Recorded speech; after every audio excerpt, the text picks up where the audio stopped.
Hello, everyone, and welcome to another, I guess, another episode of Wait, what do I call it? Oh no, I totally forgot now. Um, Geek Private Practice. That's what it's called. I am Dr. Elizabeth, and today I have Ciara with me. Um, and I think I told this story before, and I don't know when this video is gonna come out, so I might have already told it, but I'm just gonna say it again for those of you who have not heard it. But I saw the name of your private practice. I didn't even look anything at like into it, and I was just like, I need to collaborate with this person because the name of your practice is the Jasmine Dragon counseling. And then I was like, yes, that's all I need to know that I will get along with this person. You can Yeah, kind of see my avatar, uh, like map over here. You can't see all the other geeky avatar things that I have, but I was like, yeah, I need to do a collaboration, and so we are finally here to do it. So welcome. Thank you for taking a time out of your weekend to do this with me. So we did an Avatar: The Last Airbender panel together, but I know you have a lot of other fandoms that are very dear to your heart. So I can't wait to talk and dive deep into that. But first, would you like to introduce yourself for our audience? hi, yeah. So I'm Ciara Cuevas, and I am a licensed professional counselor in New Jersey. And I own a private practice. And you already said it, it's called Jasmine Dragon Counseling. And it is the nearest thing to my heart, probably that I've ever done. So I'm really passionate about it. So when you reached out, and we've had these conversations, I was really excited to just like talk about my interest, you know? Yeah. So well, part of sort of like the difficulty, because I just love collaborating with people, and now that I am mainly working from home, I don't actually get to spend any time with any coworkers or anything. So I'm like, I need to geek out with people. Um, so I kind of use this interviews and panels sort of as an excuse to be like, hey, let's just geek out about these things. Mhm. And for me to learn more about other people. So the idea behind it for me is that if there is someone that's part of the psychology for geeks community, and they're looking for some sort of services in your area, then they can be like, oh yes, I saw an interview, or like there was someone in the panel that was from there, because I can't do everything.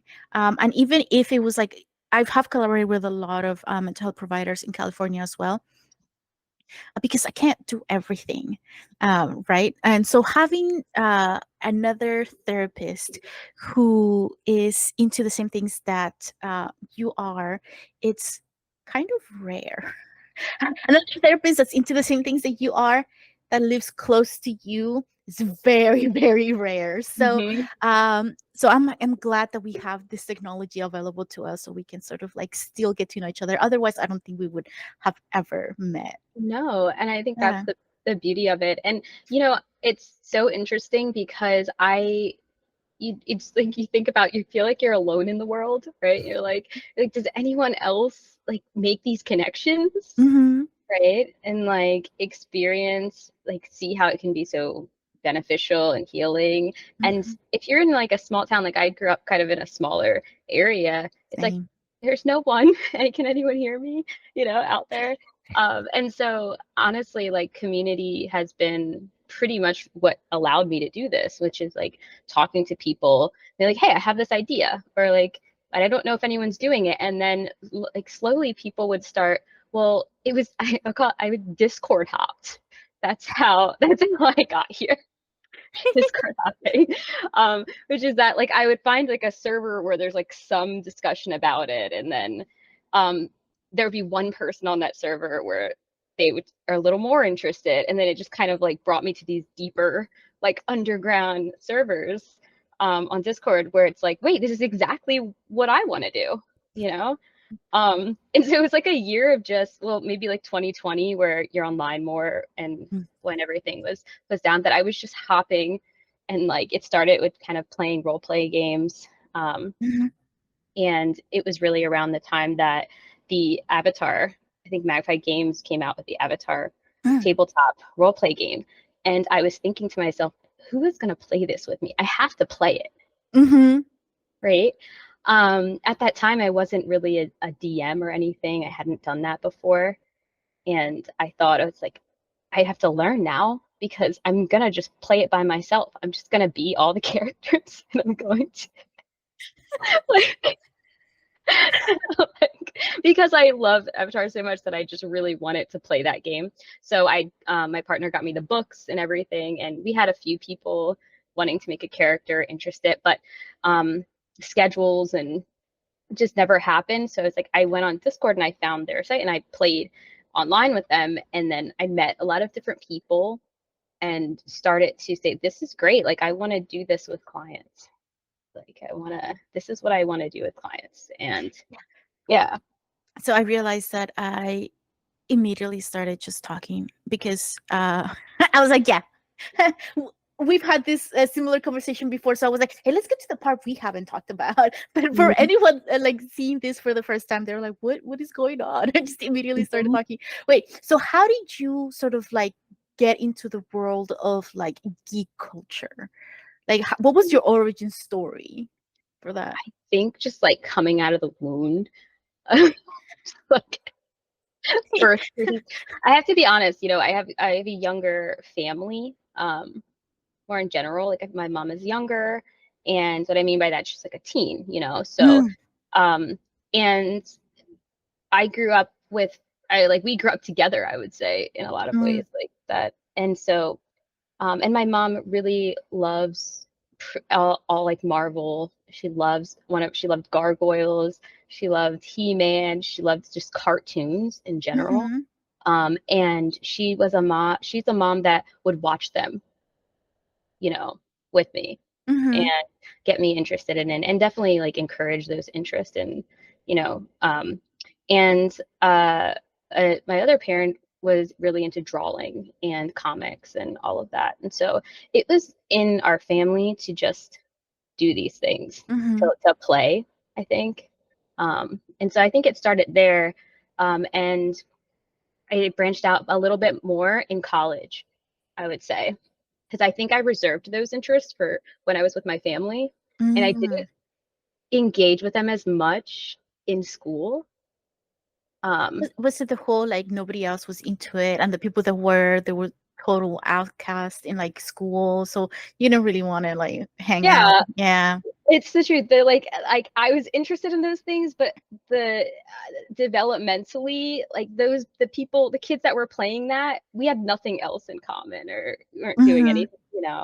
Um, and it was mostly boys, right? Like boys Right, were right, yeah. playing. And so like those invitations weren't just coming out to play games together. So yeah, I didn't really get into this more until college where I felt like I could unmask more and, start doing that, playing and like asking people what they like. Is that when you found sort of like another, like a community um of other geeks and nerds? Yes, mostly through artists. So Mm, I went to a school called Lesley University, and it's in Massachusetts, and one of their specialties is expressive arts therapy. mm, And within that, they have like doctoral and master's programs for psychodrama and music therapy, art therapy, play therapy. So pretty much all of these different types of alternative ways of healing. mhm, And I got to play a lot of different things because it was actually part of our curriculum to do that. mm, So, like, people would come in with their projects of their interest and how they relate it to the psychology and research, and then I would get to try these things. And that's so like the best. the best. I wrote a complete essay on on how like the on Legend of Korra and psychological like theories and like just all of that. So it was really refreshing. And one of the things we got to do in psychodramas, we got to do a lot of like theater work too, Mhm. um, just role playing. That's kind of how I got started, as well, a little bit. Well, at least in the whole combining geek culture in, or using it in session, because one of my professors um taught a course on like how to do that. And then as soon as I saw it, I was like, I need this. I need to be in this class. And I was so lucky because I was sort of like the only time that it got offered. So I was very, very happy that I was a part of that. I think ever since then, I just kind of like could never get rid of how cool that was and how much I loved it. So then it just sort of like became thing. So how, Mhm. so because you, wait, I'm a little confused. So is your, do you have sort of like a specialty or like a degree on like art therapy or like expressive art therapy? Yes. Oh, So, okay. I have my master's from Lesley and so I went there for graduate school, and the specialization is clinical mental health counseling, with a specialization in expressive arts therapy. And so, like, I could go for my LCAT, like the licensed creative arts therapist, which is recognized in New York Mm-hmm. City. And I think New Jersey is starting to like incorporate creative arts license into theirs, but it hasn't been like completed yet. And so I picked that because I couldn't pick which art form I felt was most important to be used in counseling. I was like, Mm-hmm. you need all of it. Like, I don't want to. There's no art form that I feel like needs to be left out. Mm-hmm. Um, and so, but I didn't use play as often. I've used a lot of arts based therapy, movement, and I would say like the role playing part. I think the games came more for me in 2020, you know, when I started to play them myself a little bit more. Well, I was gonna ask, what would be sort of like the difference between going to sort of like more of a, uh, I guess, traditional therapy, like talk to therapy, as opposed to um, the type of therapy that you do. I would say the difference is the interventions, also kind of more of the practice. It's very so it's more of like a humanistic approach and person centered. And so it deals a lot with just like when you start a session, right? It talks a lot about witnessing. And so we talk about artistic, it's not like analyzing art or analyzing. So a lot of times people think that art therapy and things, it can be, but from the expressive arts angle, it's about transitioning between art forms, Mhm, and starting with the art forms that we feel more comfortable with, or we can go into those that we feel resistant to. So if you think about like an art form for you, a lot of people come in and say like, I don't draw, right? Like, I mhm, don't draw. So we can sense there's tension there of like, and there sometimes is a conversation of like, what does it mean to draw and to be an artist versus like have technical skill. um, mhm, and so it's also can be very developmental, right? Like it can start with the things that maybe you started with in grade school, like just coloring, and it can gradually go up to, oh, I'm starting to draw, oh, I'm starting to paint, oh, like I never felt comfortable singing, mhm, but we just went through this doodling to painting. Now maybe we can fluidly like start to move into you finding your voice, um, too, as well. Or we talk about the movement of when you're painting, you're also moving. And so if you were to like switch your focus from doing something the right way on the paper, like they're picking the right color or blending, to think about, well, let's focus on how your hand is moving on the paper instead, and like these bigger movements. Um, and so it's kind of helps a lot with transitions, I would mhm, think too. And I find that it helps a lot. My population, I have a lot of like ADHD, autism, and anxiety, and so perfectionism comes up a lot. It has to be done the right way, and transitions, having a hard time switching from different activities or tasks, um, and feeling like there's like a rule or a structure that has to be followed, in the moment. So this really helps to be flexible and to transition easier. and also to get back into your body a little bit more. Um, no, I totally lost the question now.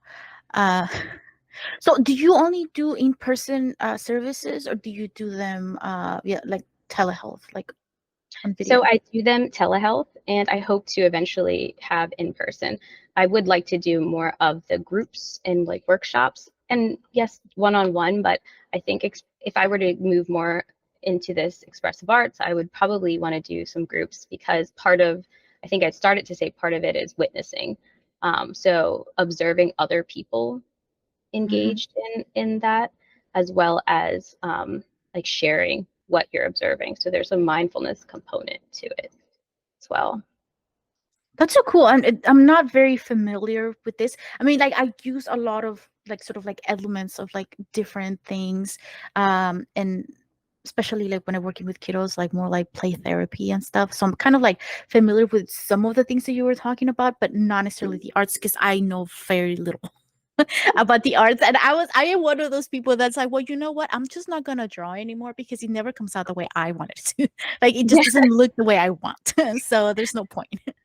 you're not Um, alone. I still do it too. And I have to like remind myself of like, it's the process, like trust. I mean, what is like the one thing that all therapy has in common that we kind of say is like, we just trust the process, right? Like it's kind of like part of that. But it's also the creative process that we want to learn to trust too. Um, allowing yourself to like make mistakes and still get somewhere. You mentioned you brought up the idea of doing workshops.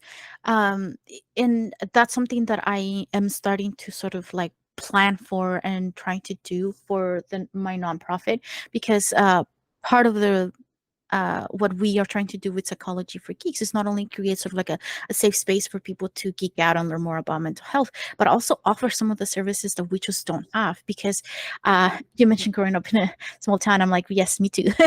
And Mhm. when I came back, I realized just how small it really was and how there's just no resources available because I had the opportunity to sort of like live in a bunch of different areas and cities of like different sizes, and then I'm like, yeah, there's like nothing here when it comes to like mental health. And I'm like, I don't know how. I was like, I think it was just because I was sort of like an introvert and a lot of my hobbies were like inside that I sort of like made it and survived through like, my teenage years. But other than that, there's like not like a lot that you can do here.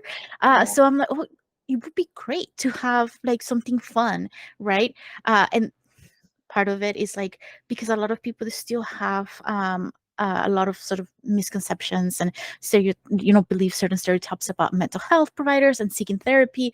So but if I were just to say, hey, we're doing like a paint night or something, and then everyone's gonna be like, oh yeah, yeah, that's so cool, and I'm like, but I secretly got you because you're also working on your mental health, haha, and that's sort of like my idea for like the workshops here to get people interested in sort of like reduce that stigma or eliminate really the stigma that a lot of people have on mental health. So for you, how has it been to sort of like try to do this sort of like expressive art and still talk about like mental health?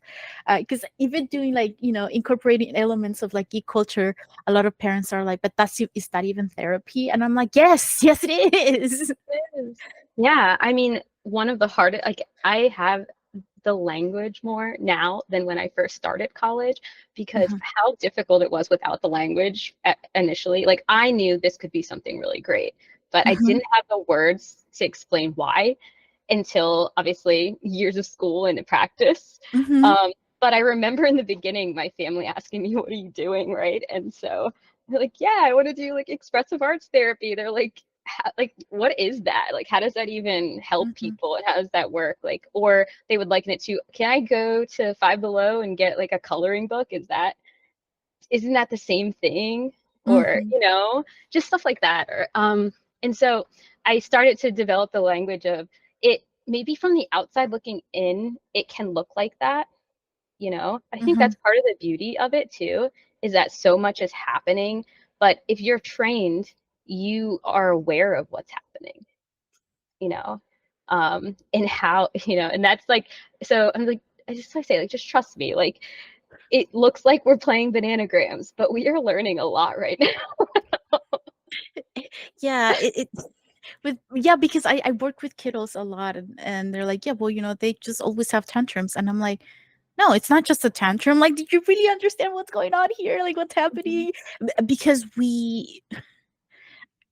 there's a reason why we went through all the training and experience. Like, there's a lot of things that we were trained to sort of like pick out and identify, right? And sort of like slowly correct people. Because part of the stereotypes of like, oh no, they're just gonna tell me what to do. I still have clients sometimes just be like, can you just tell me this one thing? And I'm like, it's up to you. Like, I'm just here to sort of like guide and point things out and sort of like provide basic information, and give you sort of like a different perspective of the situation. But you kind of have to do all the work. You have to make like the final decision. It's not up to us to do any of that. So uh, it does seem, and even sometimes, even to me, I feel like I don't think I'm doing anything. I'm just sitting here, and some clients just need a safe space to sort of just rant and like spill everything that they have been holding on for like the whole entire week. And sometimes I'm like, I can't hardly get a word in. Like, am I even doing anything? And I have to like remind myself, like, yes, this is exactly what they needed. Like, this just a safe, non-judgmental place for them to sort of just get all their thoughts out, so they don't have to be carrying them around, right? And so it's like sometimes the more I am in the field, the more that I sort of like practice, the more I realize, like, hey, like in therapy, what we're really looking for is this like tiny little changes, um Yeah. that is kind of like just change the way that you think about the situation, or like move slightly in this direction, and then you'll be great.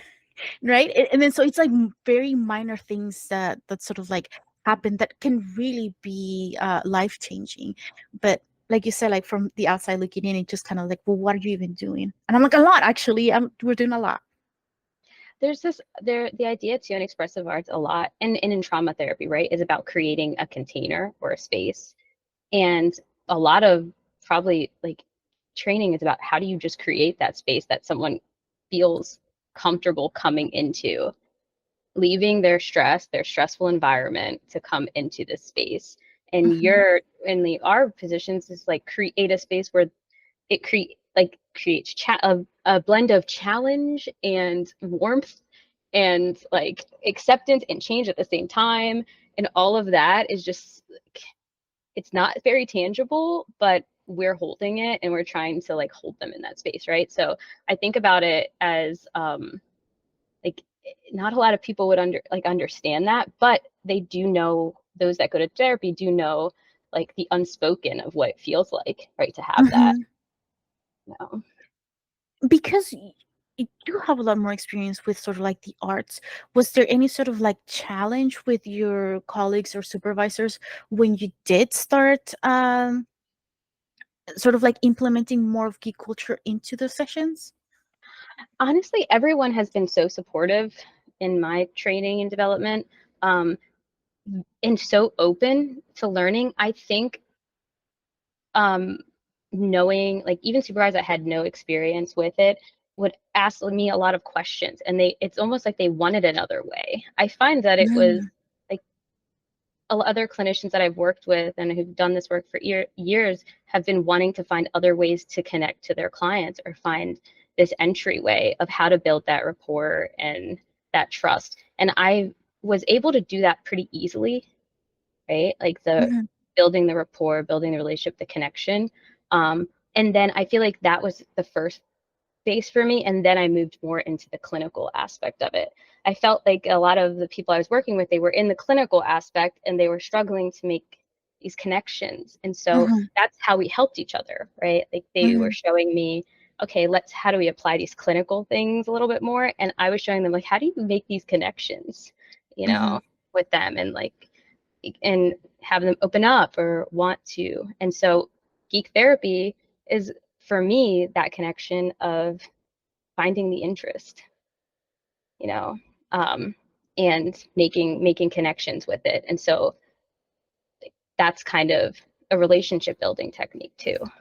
I would even argue too that it's part of uh, it's part of like the therapeutic process, because we have to understand our clients to a certain extent, the culture that they come from, right, their point of view, in order for us to sort of like have an idea of how we can help them.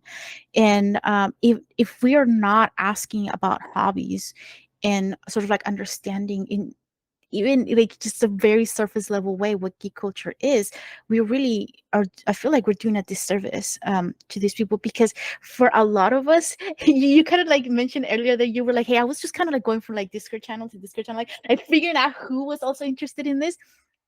And then once you become sort of like start identifying yourself as like a geek or a nerd, and you find a fandom, it's just down the rabbit hole and there is no way out. Like that's it, you're stuck, like you're here forever. You're just like, it's just a matter of like how fast do you accumulate all these hobbies and become part of like all these like different fandoms, right? And it just becomes a part of who we are, a part of what we do every single day. But there's still such a stigma, and then a lot of professionals don't are not even aware of its existence, right? And then I'm like, well, then how do you one connect with them, right? Because it's the easiest way to go about it. And for me too, um is the easiest way to like trick them into like taking care of their mental health, because then I can just like, hey, listen, go play D&D, go watch a movie. That's, yeah, that's fun for you, right? And they were like, yeah. And I'm like, haha, you're actually working on your Mhm. mental health, you're actually like doing self-care. So it because I'm also part of this culture and being a geek since a long time. I'm like, I just don't understand why other people don't use this. Like, but I actually, Yeah, go ahead. well, actually, part of what you were saying is that it may sort of like look strange to other people that don't fully understand it, but a lot more people are incorporating geek culture into their sessions than they believe. Because when the Mhm. movie Encanto came out, Turning Red, uh, uh, well, quite recently, what is it? Inside Out came out. Everyone's super excited about those. Like regardless of whether they identify themselves a geek or not, but they're like using them, they're talking to their clients about it, and I'm like, yes, you're doing it, you're doing it, you just don't have like a label for it, right? But I'm like, but yeah, you're using geek culture in your sessions. Yeah, exactly. I remember I was watching that it was She-Hulk, I think. Mm. And I was like, they mentioned DBT in an episode of like they that the Hulk was learning DBT and he was trying to like use Mm. emotion regulation. She's like, I'm trying this thing called DBT. And I was like, no way. Like they really put it in the universe. Like Uh-huh. they have spoken now. Like, I think mm, there has been a bit of an effort in the parts of like these big studios and sort of like creators to understand a little bit more of what mental health and therapy is. And I really do appreciate that. They still have a long ways to go in portraying a good therapist, because psychiatrists, therapists, they usually secretly a villain or yeah, like doing something so unethical that they're not supposed to be doing. usually like there's yeah, I know it's in pop culture is really like a power um they show, I think, the non-ethical, like the therapist being in control in some way.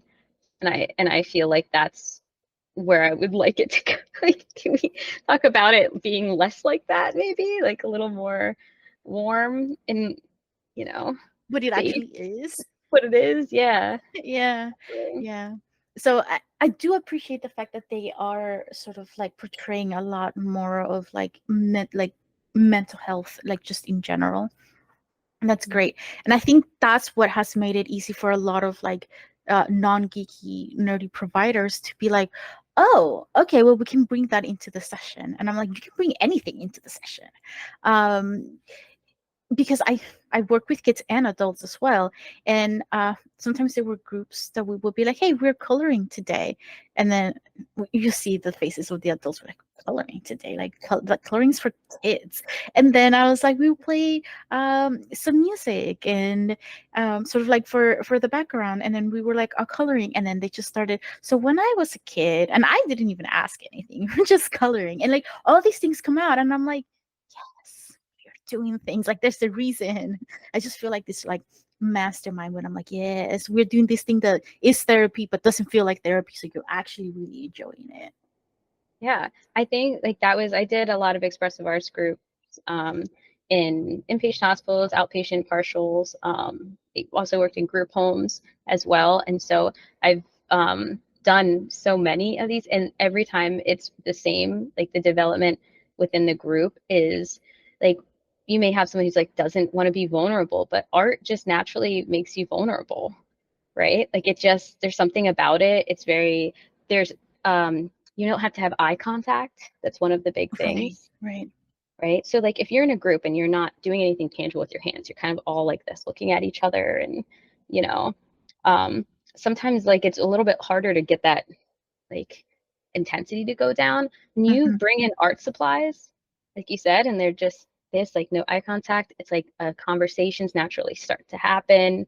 Um, this reminds me of this, and like these symbols come out. And I think that's part of like geek culture too, and they have in common is there's so much meaning and metaphor and symbolism that comes from the geek community in the games and the books and the shows and art. You create your own symbols, right? Like there's things mhm. coming out of that, and then you share those, and it's hard not to open up at that point because you want to share what you made and what it means to you. Have you had the opportunity to do workshops before? Yes. I used to work with AANE, which is the Autism Network in Massachusetts. And we did a lot of different groups like uh, and workshops there. And I also did a few at McLean. So in the hospital, I worked in the DBT adolescent unit. And so I ran an expressive arts and DBT group there. And so a lot of it was very much workshopping. I would call it expressive art studio. It was named after a class that I took at the university. And basically, expressive art studio was all about like coming up with a theme over 8 weeks. And so you have to let that theme develop naturally. So you make a bunch of different art pieces and you don't label it or anything. And then Mhm. eventually, like, you try to find all the patterns in it and like create kind of like a portfolio, but it's a therapeutic portfolio rather than like one you're taking off to art school.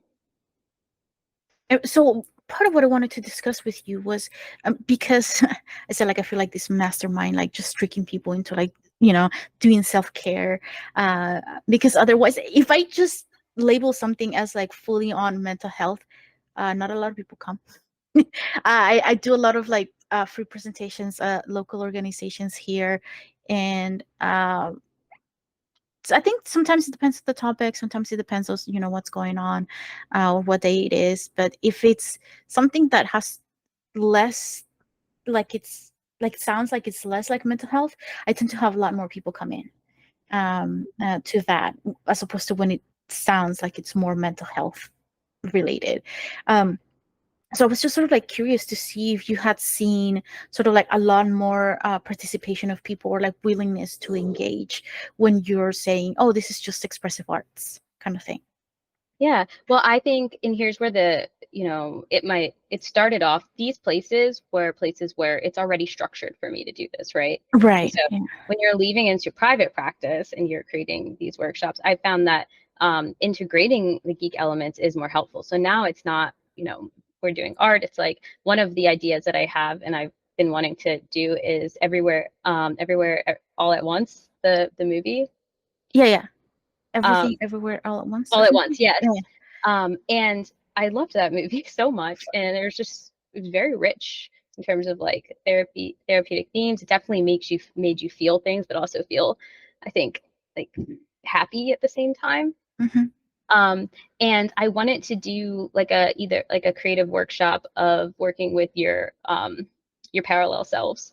And Mm. so it would be an expressive arts workshop on that. So it could be creative writing, it could be art, or like creating like sculptures or anything, but it's along that path of like having and a dialogue of who you are like presently and like exploring self identity, but Mhm. also what are these different parts of you and versions of yourself that you want to express, that you feel like if you went a different path, maybe you would have had more opportunities to express that. And I feel like it comes a little bit from like an acceptance and commitment type thing of like coming to your values.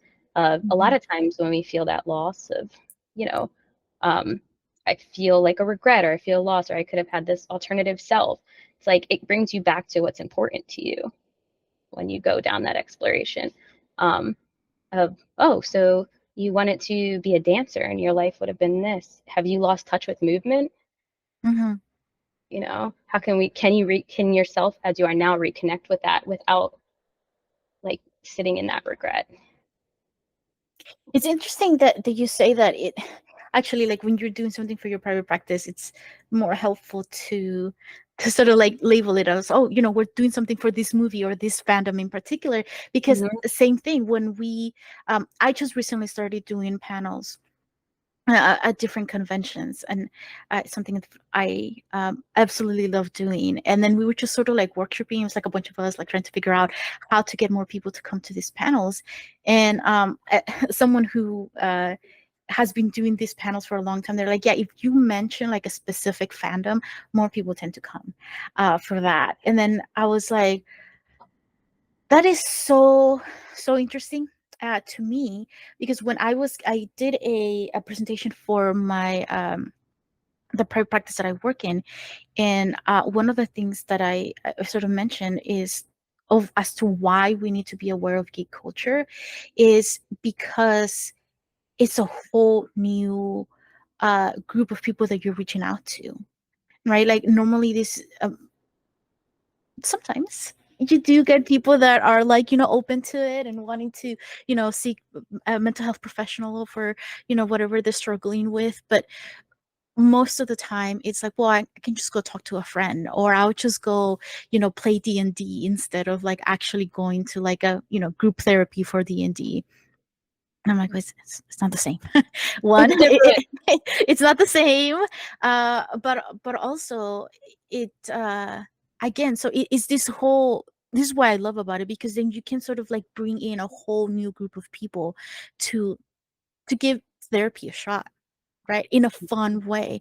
And I think to sort of like also eliminate the stigma, because again, going back to how it's portrayed in movies or in media in general, is this like lay on the couch and I'm gonna totally psychoanalyze you, and I'm like, no. Like it can be fun, it's not always sort of um like this horrible sort of like experience of like, I'm gonna make you cry because I'm gonna make you remember like your trauma so you can get over it, right? Like doing like this really horrible exposure therapy, and I'm like, no, I'm not gonna do any of that. And I'm like kind of like totally biased. I'm like, I don't when people ask me sometimes about exposure therapy, and I'm like, I never recommend it because I will personally never want to go through that. But if that's something you're interested in, we can go ahead and work. Yeah, uh and like with exposure, like it doesn't have to be what they say exposure therapy is. Like to me, exposure to someone who doesn't like to that thinks they're bad at something, right? Like they're not good at singing or not good at dancing or mhm. something. That's exposure too. It doesn't have to be like dump trauma Right. dumping or like doing all your things. It's like doing challenging things, like sometimes even playing in the game, like if you do D&D or Mhm. any role playing game, like some people are really hesitant to try a voice or like a different I like am one of those people. Yes. yeah. And so if you like say you're doing a D&D group and you have someone who's like quieter, doesn't like want to try a voice or doesn't want to get into the RP of it, and then at the end they're like making up all these different like sounds and voices, to me I'm like, that's what we want, right? Like Mhm. that transition of feeling comfortable, not getting someone to make a voice, but more so like it shows comfortability and it shows like connection and a decrease in anxiety, all of that. Again, because when you go to therapy, you see, sometimes you see like over time, you see like, oh, this person like really did change. Like they're doing something, different. And Meanwhile, we're in therapy, like, yes, yes, they finally got it. Like, they understand what we're trying to say this whole time. Yeah. It, yeah. So, so what are your top fandoms then? Yeah, so I mean, you already know the one. So Avatar is definitely top fandom. Magic the Gathering is very up there. Pretty much like hyper like I play all day, all the time. And I'll find a way. And if I'm not playing, I like am looking into the lore of it and the stories and or making decks or looking at the artwork. So it's just a rich altogether. I love the art of it. Um, and I would say I like more recently I've been getting into more like strategy based games. So I like TFT, team fight tactics. And it's through the League of Legends thing. So it's about like creating teams and like putting together items and everything. Yeah, I was like, wait, because I listen to these streamers and they say TFT all the time, and I'm like, wait, I thought that was a video game. I Yeah, didn't know it stands for something. Okay. it's yeah, Um, team fight tactics. Yeah. So I've been playing a lot of team fight tactics. And I like to try different like indie games, like role playing games. Um, I there's a server called like the Cast Gamer server, and they play test like a lot of different games. And I had to mute the server because they have too many good things. Like every great server, but it's like I would be broke because the Kickstarters, the like all the little one sheets that they're sending, and I'm like, oh, I want to try every single one of these. So I like to do those kind of one shot games too. I recently started learning how to play this game called Wild Sea. It's an RPG game, and it's really interesting because like the kind of character that you play, like there's one that's a cactus. Um, so you make a cactus, but I'm actually playing a spider that it's like multiple spiders that make a person or like make an oh, okay. entity. And so they can all be really unified or they can be one spider can go rogue and like kind of pull you away and split you. Um, Mm-hmm. so and at, it's very interesting because that development for myself was I was always fearful of spiders and I've stayed away from all. I'm like kind of person that puts the arachnophobia line on the lines and veils. So like there is an option to play little spiders and I cringed. I was like, I'm gonna do it. I'm gonna play this like character. And it was so fun to create and make it. I haven't played her yet, but I plan on playing her and I'm like actually excited about it. So Had a similar experience with spiders because I don't. Again, arachnophobia. I don't like spiders. Um, but I started playing. I think it was like Lego Fortnite, and they have like these spiders that come and like just kind of jump at you, and I was so scared. I would like scream, and I was like, ah! And then like because I'm not used to playing video games, like I would because I was so anxious about like the spiders or just anything attacking me. My fingers would just be like, and then I wouldn't do anything. And then eventually I started to like realize, okay, well you have to like in order to like actually hit them, you have to like actually press this specific thing and like move in this direction. And then like sometimes my brother's like, why don't you just block? And I'm like, listen, I just learned how to attack. Okay, blocking is not even anywhere in my mind right now. um run or attack, right? No, it's that's so the only true. thing you can do. Yeah. I've noticed like my anxiety decreased so much more around it because I remember, and I can make a comparison. I remember playing Diablo, and Hmm. Diablo has like spiders everywhere. Like it's Hmm. just everywhere. And I remember like this whole part with spiders, and I was just like the entire time my partner makes fun of me because I move Hmm. when I'm holding it, it's like they're not actually here. You know that, right? Like you you're moving like in directions, but when the NPCs are creepy, I always move with it. Like I'm like, ooh, we're gonna move around a little bit. I do it a lot less now, and I think that shows that I'm desensitized a little bit more. Hmm. I can take it if a little spider comes up or something. Hmm. So I'm curious. One, because the name of your private practice is very mega geeky.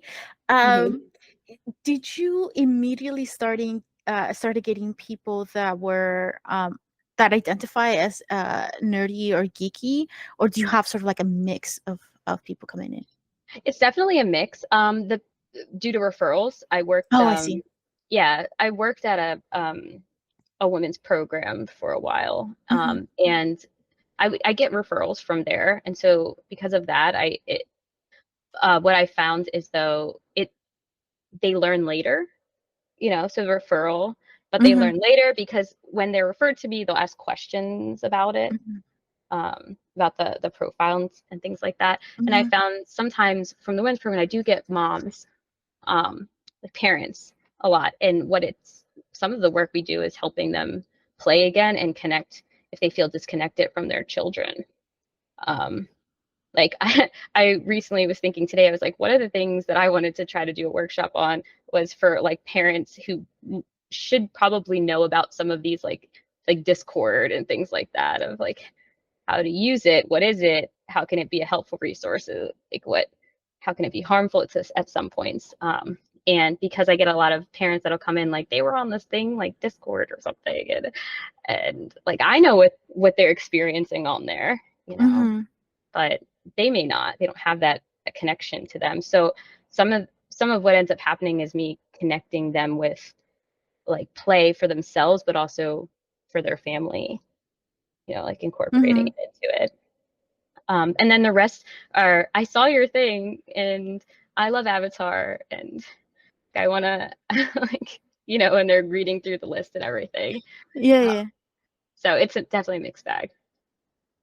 I definitely did want to also do. I was one of the presentations that I wanted to do was it was going to be centered on video games because I had a lot of parents still coming, like when they did come to the presentations to be like, yes, because my kid plays video games all the time, and I'm like, you came to the wrong person if you wanted to hear that video games are bad. I was like, ah, but so there's a lot of things that well, it's because parenting is hard as it is. There isn't like like a manual that fits all kids, all parents. Everybody has like a different sort of thing. And you add on top of that like having a full-time job, like having other children, like eh, just being a partner. Like there's so many things that sort of like interfere with, Mhm. being a parent that most of the time, unless you are a part of sort of like these fandoms before, and you're introducing your kids to sort of like play video games or Reddit or like any type of like social media, you wouldn't really know. But Mhm. they're not necessarily why I always take the stance of like they can be actually very good. You just need to know when to set, like what kind of limits to set. And for a lot of parents are like, just no video games, no TV. And I'm like, did you know how much I actually learned from like watching TV? Like as a kid, like I learned a lot. I learned manners. I learned how to like, think about sort of like very philosophical questions sometimes too. Anime has this weird thing where they just really go in depth in certain topics, and I'm like, huh. So like, but like, I wouldn't want kiddos to sort of like miss out on this Mhm. um sort of opportunity because parents don't really understand it. So what I'm trying to say is, if you would like to work together to make this workshop, I would love Oh, to. I'm down for workshops. I think one of the things that's really I like think about workshops all the time. Like I have all these, probably how you do, like all these different ideas for panels and workshops, and it's just like getting it together and making it happen and creating the materials for it. But yeah, I would love to do that. I've also I have to mention it because I mentioned my fandom for Magic the Gathering. I would also like to talk about that at another time. No, I would like to talk about now Okay, because I okay. don't know much. Part of when I took that class that I mentioned earlier, in school on how to incorporate like pop culture into the sessions or whatever. That's when I started learning about Magic the Gathering, like just a little bit more. And we received like this like starter deck, and I probably still have it somewhere, but I have no idea what it is. Other than sometimes I see the artwork because I follow a bunch of other geeky professionals of all kinds that kind of do like Magic and the Gathering as well, and then they do like artwork or like they post something on it, and I'm like, this is really cool, but I know nothing. So if you could share your knowledge, that would be fantastic. Yeah, I mean it is it's a strategic card game, right? And so um it starts off, and I guess like the way that I started learning was my partner got the starter, Mhm. kits for me and everything, and we were playing. And my biggest thing about why I was resistant to it is I don't consider myself very good at math. Um Mm. and there's a common saying in Magic that says math is for blockers. Um, and that what that means is that if you're the one being attacked, you have to count the damage and you have to figure out like how to do it. And I remember when I learned that lesson, I ensured that I was always attacking, like never the one counting. Attack with everything. You count. you know but it has helped me in a lot of ways. One, for friendships and building community. Also, it's very collector oriented, so, and I love collecting things. And so it went from collecting rocks to collecting Magic cards, and the collecting the artwork. To me, they're collections of art, the ones that you collect, so putting them in Mhm. binders. So there's that part that's really therapeutic outside of the game itself, which I think a lot of people do. Like we have the Locana cards, the Pokemon cards. Like One Piece has a pretty big trading card game too, as Mhm. well. And so but when I started really getting into the competitive, right, it's the strategic thinking and planning that goes into it. I feel like when you have to anticipate what your opponent's going to do in the game, um, and it really just improves your like problem solving, your decision making, and your flexibility, because you have in your hand, and you've played other card games, like you know what you plan to do, but that can change at any point. Like you go into like a plan and you have a Mhm. strategy, and then they do something that you just never thought would happen, and Mhm. it's just you have to rethink your entire strategy in like seconds. So for this, because one of the fandoms that my brother is trying to get me into, and I'm like, bro, we already broke. We don't need another fandom. Is Warhammer, Hmm. and yeah, I think we're both have like a foot in the door already because the stories are so interesting. But for my understanding, for Warhammer, there's like books, and then like people collect and paint sort of like the minis, and then there's like the actual like tabletop that they play. But people can be like in the fandom for like years and years and never actually like play the game. Is it something similar like for Magic the Gathering as well? I think so. There are stories and there are a few books. They're not as popular, but I have people in my life that just collect the cards. Um, That would be me. And yeah, and that I'll sometimes go to, so there's different events. So I'm a regular player, like I play regularly, and Mm-hmm, like I do some of the competitive things. Um, my cousin and I, we will throw events for pre-releases. So that's when a brand new set comes out. And that's mm-hmm, when we kind of do themed things, like we get dressed up a little bit, we like have snacks and stuff. mm-hmm, We invite like people who don't really play to those, and we teach them a little bit. But mm-hmm, they take home like the cards that they like and probably like put them in a binder or something, mm-hmm, and they don't play regularly, but they do play with us. And it's so mm-hmm, those are like our pre-release people, where it's like it's new, we get have the experience of opening packs and being like, ooh, look what I got, you mm-hmm, know, creating a small deck and then trying to play. And so that's a really fun way to get people involved that don't really play much. And they happen every like 3 months or so. So a pre-release can happen. So maybe they don't play every day, but because a pre-release is about a limited card draft, it's less mm-hmm. overwhelming because it's only that set.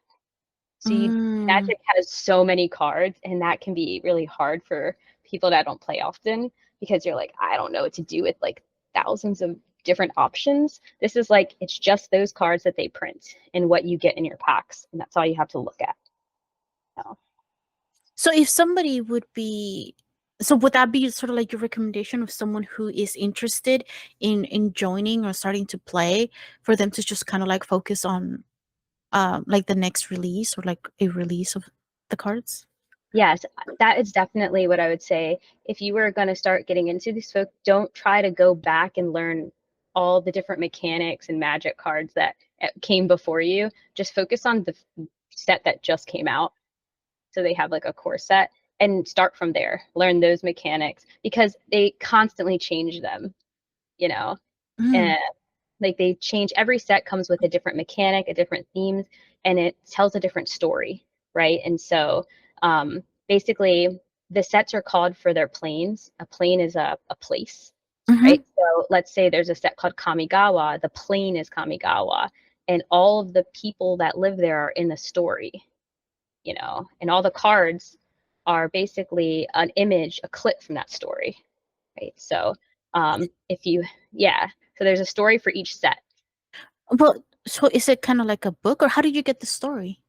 The story is told through the cards Oh, okay. in a way. They have flavor text, so they tell little like comments on it. But also, the fandoms will tell you like, oh, this is what's happening. And Magic itself, like Wizards, they post like a blurb about the Mm, character, what their conflict is in the world, and how they overcame it. And so, sometimes our characters die, right? And mm-hmm, you're like, oh no, I'm never going to see another card with them again. And mm-hmm. then they bring them back to life because something like time magic or something happened. You're like, oh yeah, my character's back. Now I'm like really interested. Somebody make should the book should be more popular. Should make more books about this. Yeah, there's a lot of lore behind it, in characters, and people have favorite sets, meaning like they just like you have a favorite story. And so for players that have played a long time, when it comes to investing, right, it can be Mm-hmm. expensive sometimes. They Mm, may only invest in the sets that speak to them, like the story, the characters. Um, and so that's part of the fandom as well. so what about like did you follow any of like the big tournaments that they have? I went to the first MagicCon. That was the first like last year, I think, in Philadelphia. Um, they had like the first MagicCon, and I think they just had one in Las Vegas Mm. uh, recently. And I think there's one in San Diego coming up. I'm not sure. They had Chicago, so they're starting. I thought it was just going to be a one-time thing, but they actually are doing MagicCon across different states now. Oh, that's awesome. So for the since there's like so many different sort of like sets of cards that take place in like different places, like how did you play competitively? Like you just can you mix all of them into like one really awesome deck, or So competitively is usually limited. So limited means that it's just the limited cards in like so you can play a pre-release competitively. And so what that would look like is you can do a draft or a sealed. So sealed is you get 6 packs of the cards, mm, and from that 6 pack, you have about like so it depends on the time. You have about like 40 minutes or so to make a deck and then play everyone. And then they make mm, brackets for it. So you get best out of 3. So each like you get set against someone you've never met before. mm-hmm, You both coming with your pack and trying to do the best you can with what you have. So like you have to be really resourceful. And then like as you're winning certain games, you get prizes for it. And if you win it all, like you probably get the biggest prize. And if you mm-hmm, do that like in paid tournaments, which they do have those, um, then you can take home like prize money as well. Arena also does qualifiers in which they will, if you go all the way through the qualifier, it might be a cash amount or it could be like a box of like a big box of mm-hmm. cards. That's so cool. Like this that's another reason why I love having these interviews, because I it's kind of like, yes, okay, you identify yourself as a geek or a nerd, right? And it's a very it just it can be anything, because technically if you are a sports fan, you're a geek, you're a sports geek, right? If you're into like chess or making puzzles, I saw like they have like competitive puzzle like putting together competitions, and I'm like, that's so cool. I could never do that. But then like there's so many like sort of like little niches, like little communities that you have all within sort of like the umbrella of like, you know, being a geek or a nerd. And a lot of the times, unless people talk about the things that they're passionate about, we will never know, right? Or like, yeah, I wouldn't really know about it unless I go down a rabbit hole. Or usually what happens is like somebody introduces you to it, right? They're like, hey, want to know about this one other fandom? You will really like it. And then Mhm. you go down the rabbit hole. And then just you kind of like split off and like find other fandoms and stuff like that. So again, this is why I love having, you know, these conversations and creating a space so people can learn about it. So now you explain how it is. I do want to invite you to, I might have said this already, I can't remember, but I didn't give you a choice. I already wrote down your name for a Magic the Gathering panel, because Yeah. again, I want to be able to like get people together. Earlier today I did a recording for a horror panel, which I am not a part of that fandom, like at all. But it was just so interesting to hear all these people like talk about their experiences and how they got into it. And again, it's sort of like a very brief introduction into sort of like this world. So when we're working with clients, we can be like, oh, I saw a panel or like I saw an interview and this is what they were talking about. Like, okay, I can kind Mhm. of understand what's going on, because we don't have to be necessarily experts at it, but it would be good if we knew just a tiny bit about Yeah, it. it is really helpful to me. I remember when I started, like, at another job, I had a coworker, another clinician who said, I know that you're really into like all the game stuff. My client said that I was a dice goblin. What does that mean? And I was like, well, let's talk about terms. It's like take a seat. They Yeah. had a lot of like shiny things in their office, like in like things that they collected and some dice and stuff. So Uh, I bought a lot of stuff for D&D, and I don't like, I'm so busy like keeping track of all my other hobbies that I haven't even had a chance um to play any of it. Like I supported the Avatar the Last Airbender RPG when it was a Kickstarter, and then I got it, and then it's still there. I didn't get a chance to play it. I'm like, no. I was so like I was very excited for it because I just sort of like flipped through it and I'm like, oh, this is great, especially for therapy because it was the system is a lot less complicated and detailed than for other D&D or other like TTRPGs that I have come across. And I'm like, yeah. And also the reason why I love Avatar is because there's this element of balance, which is what we're essentially talking about in therapy. So I was like, yes, this is something I really want to use in therapy, but I haven't gotten around to doing it. So there's yeah, that. I think you would love it. We should definitely play some time. It when I love playing it. It's also one of those things where like they come out with new. I think they have a few new ones coming out. Like they'll do like a new playbook, so character, um, things like that. And I think they've released like newer ones and stories for it. I have to double check, but I try to put the blinders on because I would just be broke. Like the only thing about like being involved in all of these fandoms is that like I, you want all the stuff. Right? Exactly. Well, and that's sort of like one of the things that I kind of talked about, because there is we kind of hinted at like there is a dark side of being, you know, in these fandoms, which is all your money can go into it if you're not careful Mhm. of what you're doing. So I'm like, again, this is why therapists we need to be somewhat aware of what geek culture is, because it can really impact our clients, not only in terms of like, you know, their self-esteem, because they're constantly comparing themselves to what other people are doing or saying like online, or like online bullying. Sometimes there are fandoms that are really toxic, so Oh we kind of yeah. have to, It's yeah. sometimes even like being a part of the geek community, I get scared to tell someone a game I play, right? Like I'll like take a step back because they're like, oh, those people who play that game are toxic. And I'm like, like, oh no. Right? Yeah. Yeah, I was telling a couple of friends earlier. I was like, or yesterday, I was like, I just heard a lot of really bad things about how toxic Reddit is.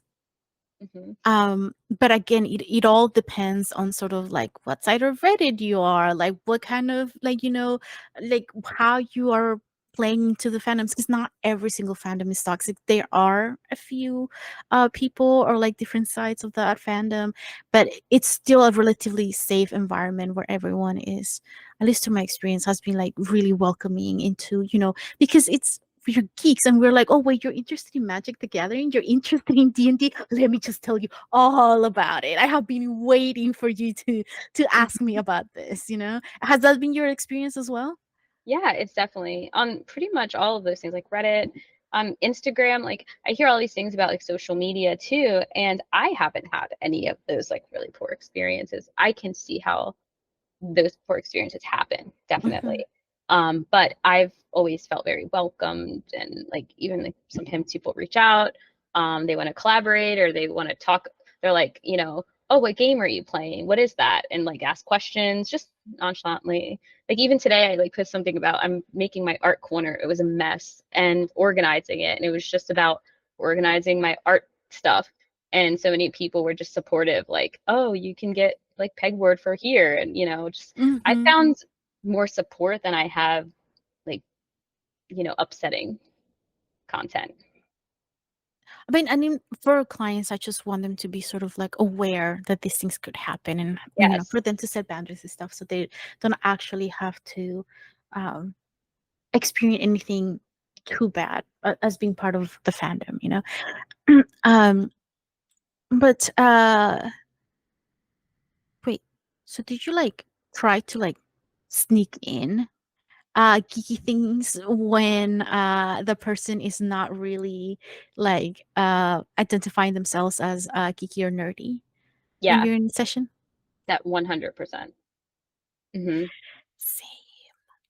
Like it's like a sneak, it definitely sneak in there once in a while. Like if it's like sometimes with anime as yet, being a little bit more careful with certain themes, like unless someone comes in with anime fandom, I typically am not quick to like recommend certain things because, if they have no history of anime, it can be pretty jarring some of the stuff that Hmm. that comes up, you know. Yeah.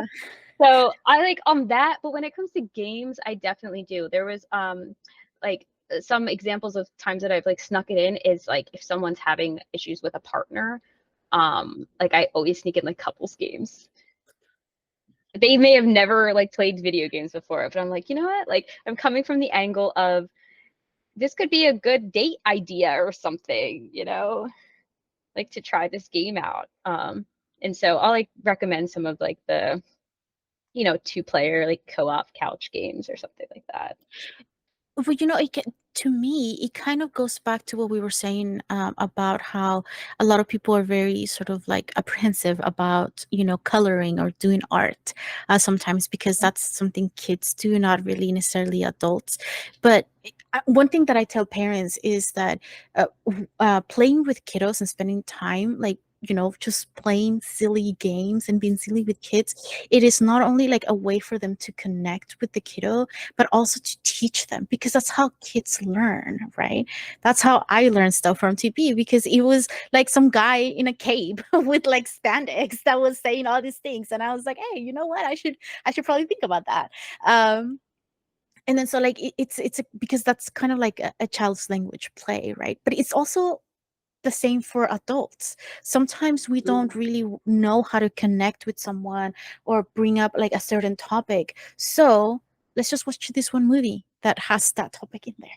Or let's just play a game and like, have fun and hang out and sort of like, be loose, because just in general as adults, we don't play enough.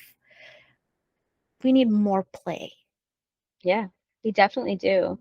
I think when you play with kids too, it's like there's such a difference between like what, right? Like we're on each other's team or we're not on each other's team, and the outcome is so different, right? I know Hmm. I have little cousins, and so a lot of times they'll say, "Oh, they struggle with losing," and you know, and I'm like, a second I'm like, let's be on a team together, we have the best time ever, you know, or like Mhm. high-fiving. It's just like these great things. And I had that like recent experience. I was like, wow, that was such a difference. It went from like we're having a bad time to like we're having a great time right now. And it was just Mhm. like we're gonna be on the same team, you know. And so I think that it's just really rich in what you can do, and in a small amount too. Mhm. Doesn't take a lot of time. Hmm. And for the parents, it's also fun. One of the things that I talk about is for parents, a lot of the times is self-care. And I'm like, hobbies, just find a hobby, whatever you used to like or whatever you would like to try. That's a good start for you. And I was like, but also there's like things that you can do as a family, like a family self-care day, right? Like everybody's going to go to the park. We're going to have a picnic, or, we're just going to go and explore this new area. We're going to go walk at the beach. Like all of those things can be helpful for everyone in the family, right? Not just like one person. And it really gives you something to talk about, right? So sometimes what I hear a lot, because I do a lot of parenting sort of like classes, and a lot of well, I would say 98% of the time, the people who are going to those presentations are the moms, not the dads. And then so they're like, when I say, oh, well, like the dad can take care of the kiddos for a few hours where you go and like you go shopping or do something for self-care. And then there's always like this really weird, awkward laugh of like, yeah, like that would just happen, right? And I'm like, yes. Yes, it can. You just kind of have to have like these conversations, right? Or like, my husband never tells me anything. And then I'm like, well, play with them. Play with Hmm. them, and then you will have something to discuss, right? Because otherwise, it's always complain, complain, complain, nag, nag, nag is what they hear, right? And like, they don't want to talk to you, especially parents and teenagers. You know, there's a whole sort of like thing, also like a dynamic there. So I'm like, hey, just have something, like spend time with them, and if you don't want to talk about or don't know what to say, then play a game. You have something to talk about, right? And It then really matters developmentally. Like just if you even one show that you share that comes on weekly, or that you wait to have an episode a day with your child or your partner, is worlds different than not having anything, to share. yeah. And it's just again such a simple thing that sometimes we just forget it's a possibility. So, but that's what we are here for, to remind everyone you all need to play and geek out, and therapy can be fun. Yes, therapy can.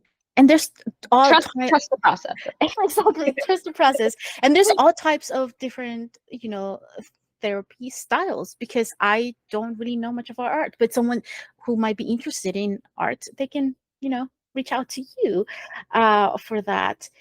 And speaking about reaching out to you, where can people find you Yeah, if they're I interested in am reaching out?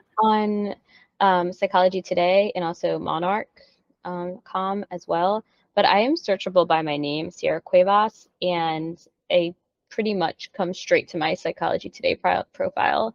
And that's the same for LinkedIn as well, or at jasminedragon.counseling on Instagram. That was going to be the other thing I was going to say. Yeah. um So, just because I know, and it's really cool, what kind of content do you share on your social media? So I started just sharing. Usually if it's a story, I'll reshare other, geek content creators as well. Mhm. Um, I think that just helps with engagement. Also, I think that it's like I don't want to recreate something someone's already made so Mhm. wonderfully a lot of the time. So I do like I'm a good resharer, of content. But what I'm posting, like my own content creation, is I'm posting about what we can learn from the stories in Magic the Gathering and from the characters. Um, and so I like will take a card and tell the story behind the card and put a picture, and then make that connection from their story and their journey to mental health, and how that can be helpful. So I've done a few cards recently, and one of them was Narset, and she's a planeswalker who is autistic coded. right? Oh, And so I kind of wrote a little bit about her story and her timeline and how she and her love for like learning and knowledge like that. So that's awesome. mm, Yeah, we need more of that, definitely. We just need to geek out more. That is what I'm gonna say. So all the information is gonna be sort of like in the description of this video as well, in case you are like me and have ADHD and already forgot. So what did you we don't even have to talk about this whole worry. time? I guess we'll find out. Like, Yeah.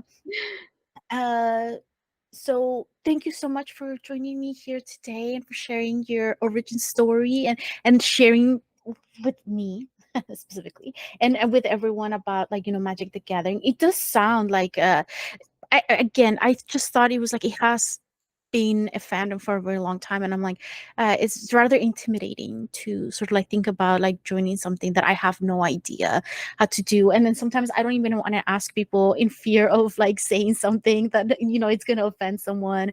So thank you for filling in that gap in my geeky knowledge. yeah, and I'll add like, we'll talk about it too in the panel, but there's a way that you can learn online. It's called Magic the Gathering Arena. It's a free app. And joining that app immediately puts you in a tutorial um, that you can do by yourself on your own time, and like learn it at your own pace. And so I always recommend that sometimes to friends that I'm entering in, that before you come to this, well, try the tutorial and see, and like Mhm. learn a little bit about it. It's very user friendly. And so I know a lot of people that actually learned via the PC, or it's also available on tablet, like iPhone and Android too. So not only can you play with the card, can you collect the cards online as well? Mhm. Oh, cool. Yeah, you have your library online where you can connect it. And what's so great about that is it's less expensive Mhm. unless you're really into it and you want to buy all the, obviously there's in-game purchases, but Mhm. for the most part, just playing the game will get you these cards. And so that's a good way for people to also play around with it without investing too much money into it. As a fellow geek, I really appreciate that because yes, I'm already very limited. Just going to we talked a little bit about going to like different conventions and stuff, and that's one of the things that I really love about the geek culture is that there is a play for us to majorly geek out and with people who like are like random from like everywhere, but we all have the same sort of like love about this one particular thing, so we can immediately have a conversation about that one thing, and it's great. Yeah, it is. Thanks for having um me. Thanks for agreeing. Like this was like a whole like phone tag thing, and then I I totally know. dropped the ball at one point and You were at didn't con, like I say think you planned it at while you were at a con. And I knew that that was like con week, and I was like, I think it's con week. I don't know that you're gonna have like, this thing before yeah. So I am so glad we finally got to do this, and wait, you know what? I didn't even ask you because I was just so like I was like, yeah, your name is so cool. But how did you came about like choosing this particular name for your Um, business? so just like when I thought about like the Jasmine Dragon tea shop from that Uncle Iro creates, I feel like it was the purpose. There's a scene where they're all in the tea shop together, Mhm. right? And it's just like they went through so much and they're just together, like all having tea. And that moment is kind of like what I imagine, like at the end of a therapeutic journey, or even sometimes like moments of Oh. it. And like that's what I was like when I thought about like what is therapy. I'm like that's what it is. It's like getting through some hard times together, and like at the end of it, just like sharing a cup of tea and like have and play, right? Like having moments like of laughter because they're all laughing in the hiccups Mhm. and everything. So And they built a really strong community because it kind of like started with Ang first, and then like along the way they just got like a larger sort of like community, a supportive community. So Yeah, I love that. That's such a lovely thing. Meanwhile, over here, I was like, psychology geeks, bam. That works uh, too. yeah. So again, thank you so much for joining me here today. And if you guys have any questions about Magic the Gathering or Avatar: The Last Airbender or anything else we discussed today, write in the comments, especially if it's Magic the Gathering, because we'll probably be able to ask those questions in the panel. Because I don't know enough to actually do a good job. I'll be like interviewer, be like, I just talk, you guys. Just talk about magic. That's gonna be me. So yeah, if you guys have any questions, please write it down in the comments. And thank you again for making it to the end of this video. Don't forget to hit subscribe and like this and comment and share with other people so we can all geek out together. Oh, we talked about Discord earlier. We do now have a Discord. So if you would like to join us, you can do that because it's a easier way, I think, for us to geek out. There's a lot of people out there who enjoy the posts that we put out on social media, but are a little bit shy in terms of commenting and stuff. So I was like, maybe we have more of another safe space for them where it's more comfortable. Then maybe we can do that. So yes, we have a Discord, we have a Patreon, we have a website. We have every pretty much every social media that we can think of. So yeah. Follow us at Psych for Geeks and check out all the cool stuff we'll be doing for our in-person communities and also for our online communities. So yeah, thank you so much for coming, Ciara, and everybody for making it to the end of this video. And don't forget to reframe and re-enchant your life. And we'll see you on the next video. Bye.